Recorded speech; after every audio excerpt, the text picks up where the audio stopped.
We are streaming live from the Antarctic.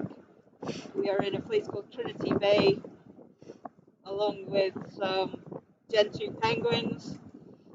We are here to display that the Starlink works to send medical data to medics all over the world for advice.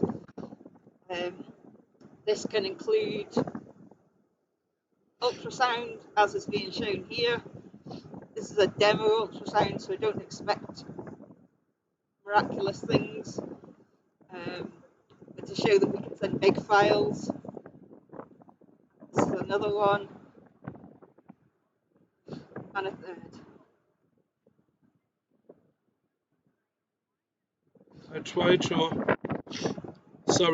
trying to line up all three to show you, but I think the first one already played completely, so I